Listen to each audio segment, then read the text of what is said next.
Ryse, Son of Rome was one of the first Xbox One exclusive games demonstrated for the new system, as well as one of the first released when the console launched in winter 2013. Originally, Ryse was meant to be a medieval game, playable only on the Kinect 2.0 to demonstrate the capabilities of the new hardware. However, over time, it morphed into a third-person action-adventure game, generally lumped in with titles like God of War, Dante's Inferno, Ninja Gaiden, and more. Ryse was the first game released to be made on the unnamed and unlabeled version of CryEngine, commonly referred to as CryEngine 3.5-4.0, and represented a generational leap in graphical realism over titles previously made on the CryEngine 2 and 3 builds, such as Crysis 2 and 3. Above all else, being an Xbox exclusive title, it was meant to showcase the power of the new Xbox One console. In Ryse, Son of Rome, you play as the Roman soldier Marius Titus during his rise through the ranks of the Roman military and his eventual quest for revenge against the Roman government. The game takes place in a highly fictionalized 1st century version of Rome where the Emperor Nero reigns over the empire, with his son Commodus serving as the imperial governor of Britain. On Marius' first mission, he is sent to retake Dover from the British rebels and capture their leaders. After retaking the city and capturing King Oswald and his daughter Boudica, Nero's younger son Basilius interrogates them and eventually discovers that Commodus has been taken prisoner in southern Scotland. During the course of the 14th Legion's assignment to Britain, the peace that the Emperor sent them to secure is betrayed by Commodus, and the city of York is eventually overrun after his rescue from Scotland. Marius is left for dead and takes up the persona of Damocles, a made-up tale for this game that may be based on an apocryphal personality from the 2nd century Greek city of Syracuse on the island of Sicily. Pursuant to the game's myth of Damocles, Marius uses his character's persona and his enemy's familiarity with it to carry out his personal revenge against not just the Emperor, but both of his sons. The story and setting are rife with historical inaccuracies and artistic liberties, presenting a version of Rome that most audiences are familiar with through the lens of Hollywood, while paying barely even the minimal attention to accuracy or authenticity. In addition to confusing dialogue from enemies in the Britain region, as well as the Britons who come to Rome near the end of the game,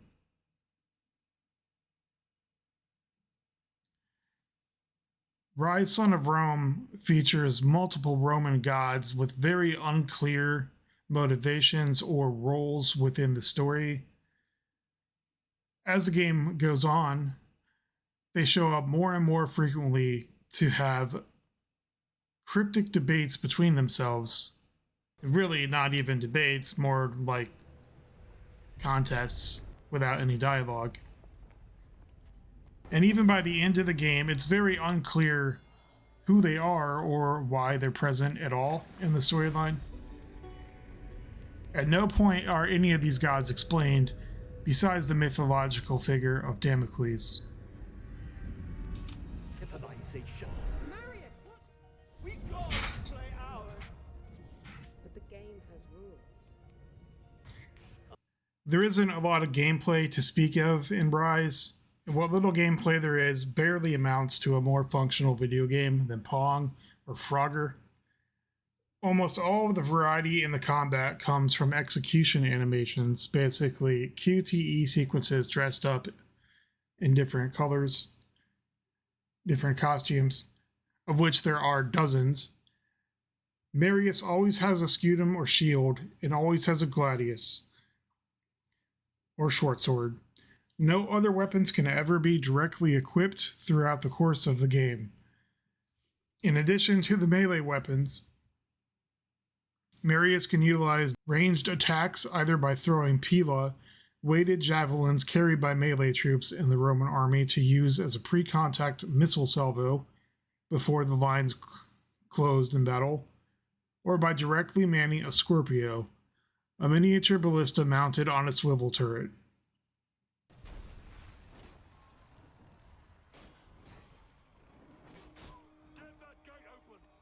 The Pila can be used either by holding the aim button for an aimed attack that'll instant kill, or with a quick attack that may or may not hit your target. However, the Scorpio must be manned and aimed manually. Marius can shield bash his enemies, hit them with a light sword attack, or hold down the shield bash button for a more powerful bash attack, or hold down the regular melee attack button for a more powerful sword strike. Once an enemy has lost enough health, a skull symbol appears above their head, which will allow the player to launch into an execution minigame that makes Marius otherwise invincible to the many other enemies around during the process. In order to gain a variety of execution attacks, skill points earned throughout the game can be spent on dozens of different attacks within the skill upgrade menu, scattered across different categories based on how many enemies are in range to be executed, whether or not they're near environmental hazards or just certain parts of the environment like spikes or walls or ledges. What game mode is being played. For instance, co-op has additional executions for 2 players and more. Skill points can also be spent to extend Marius's health bar and focus bar, So everything's unlocked. making the game as easy as any hack and slash title is once played through a second or third time using New Game Plus mode with all upgrades unlocked.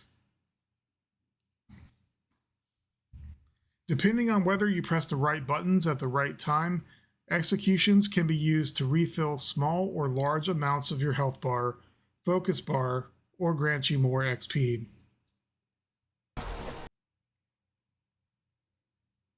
Whether you hit the right buttons or not does not matter, although you will get less rewards, until the very last 2 minutes of the game, where pressing the wrong button can and will kill you on higher difficulties. On normal and below, the ending is pretty much guaranteed and it does not matter what you do, as long as you press A button.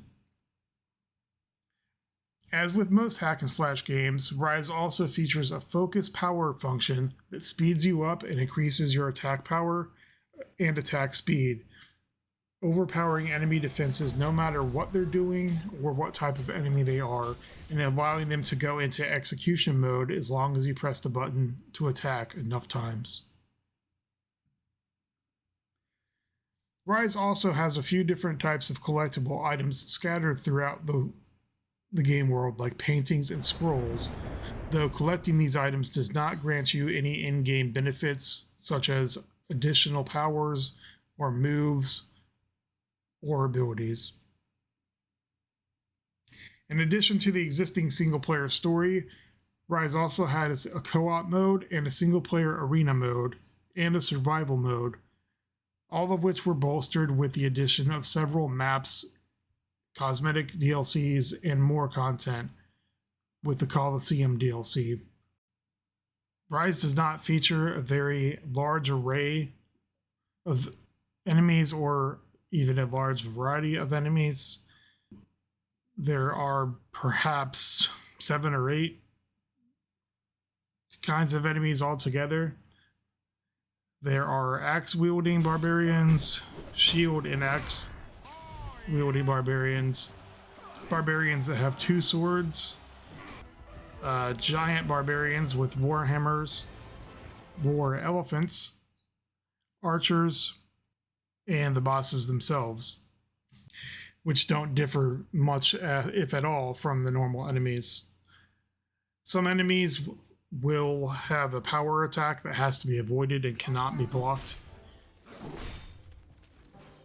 If that's the case, those enemies glow red as they're attacking, and they can be dodged easily with the roll button. Some of them have a combo strong attack that has one or two or even more steps, all of which can't be blocked and all of which have to be dodged, or some of them can be blocked every step of the way through that combo. And again, some of the bosses have those same combos that don't differ very much. However, there are some enemies where those power attacks can actually be blocked, and there's no indication that's the case. The game doesn't tell you this, and you just have to figure that out. Ryse also features a few leftover mechanics that seem to have been designed when the game was meant exclusively for the Kinect 2.0.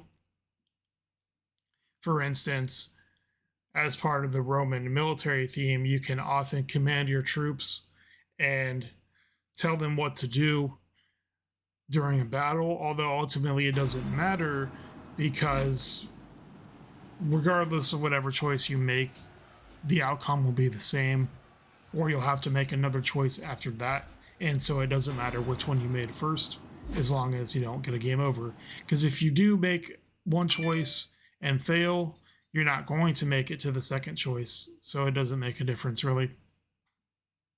The game will not allow you to fail and then make up for whatever you did wrong. You will die and you'll have to restart the previous checkpoint. The game makes frequent use during the actual battle sections of the testudo formation. So occasionally, as Marius is running through the game world, you'll reach a point where you see a Roman standard flag planted in the ground. Once you get to that flag, you press the button and it engages the line formation, so to speak. At this point, you're pretty much on rails and you can march through the game world. You'll have to use the testudo formation to block arrows from archers, and then once all the arrows have been blocked and they've stopped firing, then you can hold down the button to throw your javelin at them and kill them, and then continue moving on through the area. Many of these sections are rinse and repeat. You do it until you either get a game over or you proceed to the next checkpoint. While doing that, or while using the Scorpios, or just while fighting in many different sections of the game, you can utilize the voice commands.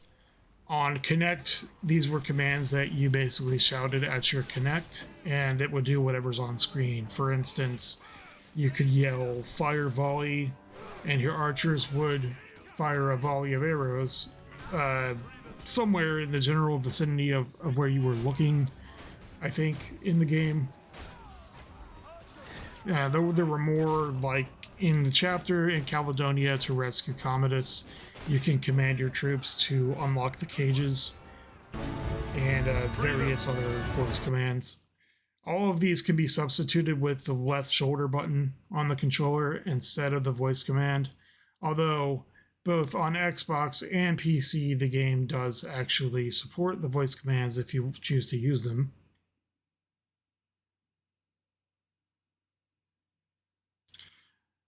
Ryse really only features 4 or 5 different boss fights. There's 2 boss fights in Britain, 2 boss fights in Rome,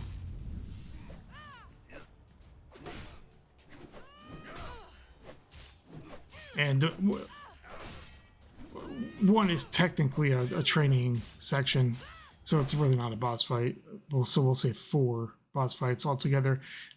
Only one of these boss fights really differs from fighting any normal enemies, and in fact it doesn't, because most of that boss fight is actually fighting normal enemies anyway, during the Colosseum.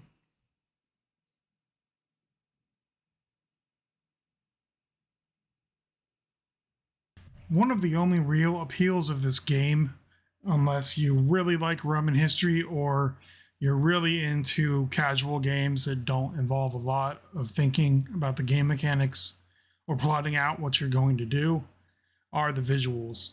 As previously mentioned, Ryse was the first, or one of the first commercial games to use the unnumbered version of CryEngine, otherwise referred to as CryEngine 4 or 3.5. At launch in November 2013, the fidelity alone of the Ryse graphics was easily miles ahead of anything else on the market in any game, including games that were made by Crytek themselves, such as Crysis 3, in a slightly older version of the same engine.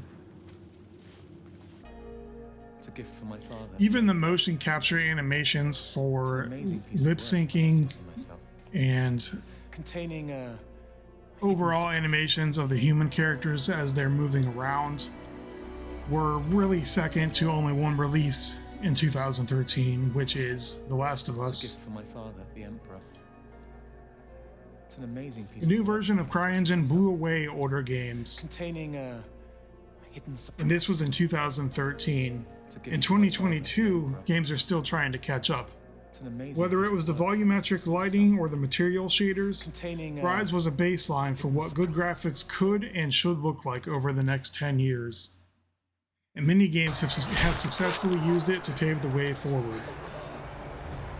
In Ryse, clothes looked like clothes,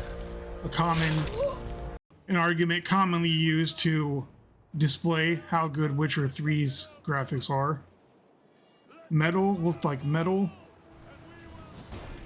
Wood usually looked like wood, although in some spaces, such as Rome at the end of the game, there were weird highlights on some of the wood textures that made them look more like Lincoln logs that had glaze on top of them.